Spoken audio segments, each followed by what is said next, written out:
What is going on with deliveries? Oh my God.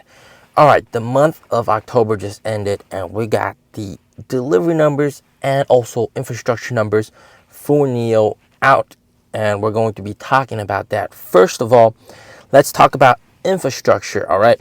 So for the month of October, NIO opened 25 new stores. That includes 2 new houses, 13 new spaces, 5 service centers, and 5 delivery centers. So that's absolutely amazing in terms of storefront. And this is the really amazing part. 124 swap stations opened in that 1 month. So that averages around like 4 swap stations a day. All right, that's pretty insane to think about. 4 stations every single day. Man, they are not slowing down with the infrastructure. It is one of the biggest moats for NIO. Obviously, they're spending a lot of money on this and also charging 131 charging stations. All right, the charging business has been hugely profitable for NIO, and it makes sense to expand that as well. Very soon, NIO is going to have a moat on charging as well as battery swapping. And right now, the fight is for electricity capacity, because at a lot of places, you can only build so many chargers that the grid allows you to build. Otherwise, you're just not going to have enough electricity. So people are fighting for capacity. And this is what NIO is also working hard to do. So in terms of spending money, I think NIO's got that nailed pretty well. All right. Spending money on infrastructure, very, very good. And as infrastructure grows, more and more people will buy NIO because of its ease of use and the infrastructure.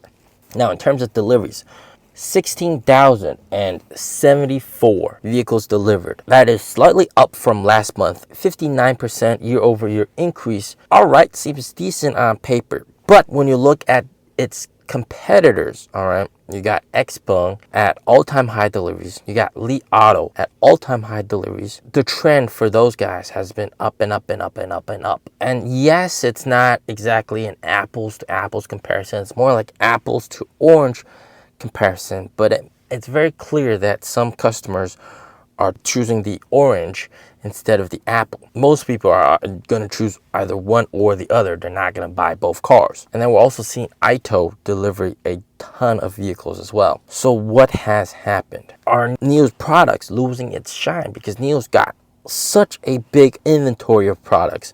They got 8 car models, whereas Li Auto's got 4 at the moment. Xpeng pretty much only has 4 that they're selling right now. P7i, and then the G9, G6, and the P5. Now, obviously, all the extra models that NIO is building is catering towards more niche, high-end buyers. Okay, there's no doubt about that. But what we're seeing right now, and this is despite the economy not doing that well, and you guys hear me say that's over and over all the time, economy is not doing that well, but you're seeing deliveries of these other guys rise like crazy. You're going, Mr. P, what's going on? I thought you said the economy's not doing that well. Well, because the economy's not doing that well, real estate, housing prices crashing like crazy. People's got to cut prices on their listings by like millions and millions of RMB just to sell their home because there aren't buyers. And the policy change that the government is doing here, for example, removing the restriction of buying a first home. All right, so if you have a first home, one home, you get favorable interest rates, etc.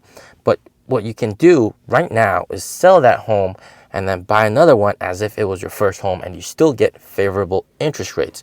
This was supposed to boost the market, but what you're seeing is sort of selectively boosted the real estate market in certain areas with first-hand homes, but second-hand prices have just been crashing like crazy because everybody's rushing to sell their homes and there aren't that many buyers. And what that results in is just they end up selling their home for less money. People in general have less money. Their budgets, all right, this is the key important part, their budgets are contracted. All right, they used to be able to spend 500K on a vehicle, and that was their budget. But because the economy is not doing that well, budget contraction means they might be only willing to spend half of that much of their budget on a vehicle.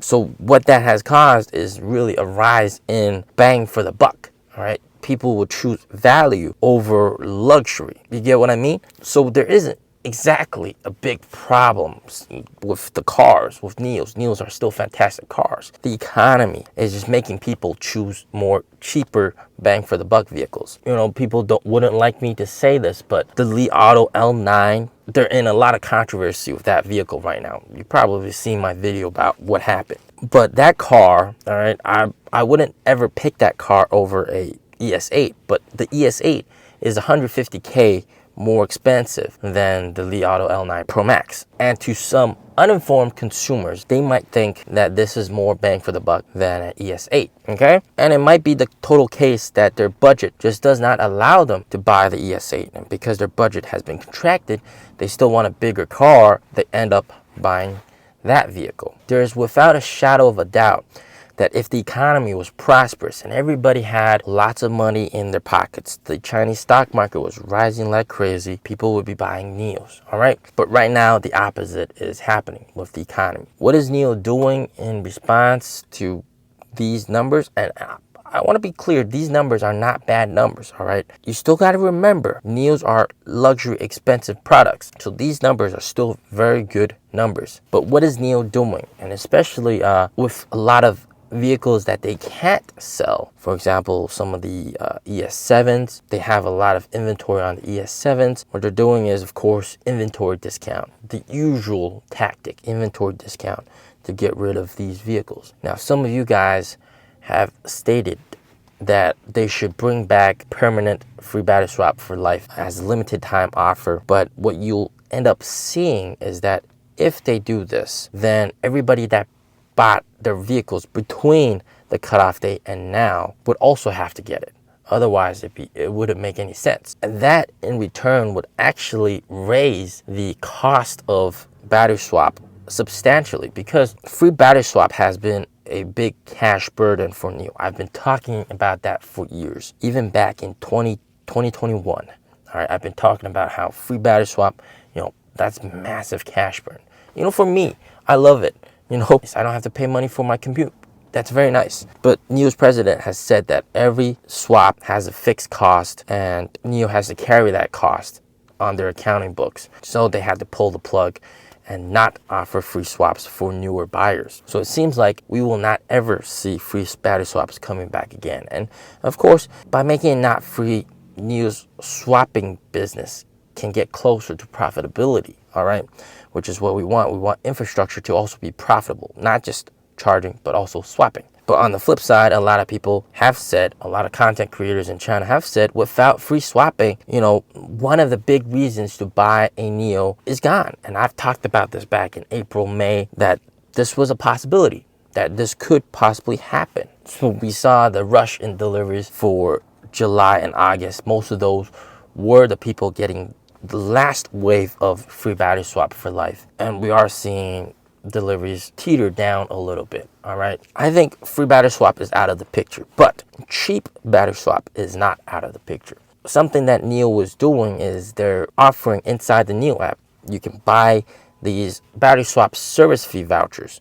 And basically, for fixed price, that negates all the service fee with battery swap, which is very interesting. And a lot of people that have to pay for battery swap, they end up buying that because it's worth it. It's worth it. You save quite a bit of money. And this is where I think the opportunity rises. I think it's critical that NIO and NIO's power team find a way to ensure that swapping is always cheaper than charging. I mean, if they can do that, then it would be a massive success, because you're paying less money and you're spending less time.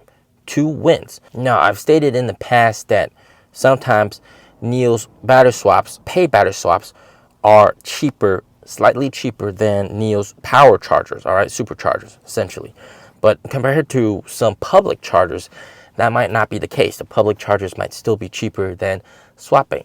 So customers have this sort of a small dilemma. Do I save time or do I save money? And of course, some people would choose to save money. So if NIO can come out with a way to get those costs down, and that would be a tremendous marketing tool. All right, you're not only able to tell customers that, hey, you know, you're saving time with battery swap, but you're also saving money. It's cheaper to swap. That is where the big opportunity rises, and you don't hurt existing NIO owners that have free swap. It's a win-win situation for everybody that also has to pay for swap, and it'll help sales. And guys, NIO stock has been dropping and dropping and dropping. They are spending a lot of money, and it is very possible that they might have to do more dilution to raise more money to fund these expenditures. But I believe from the bottom of my heart that NIO's time will come eventually. And this is just one of the murky, dark forest paths that we have to go through to eventually get us there. What do you guys think about deliveries? Are they good?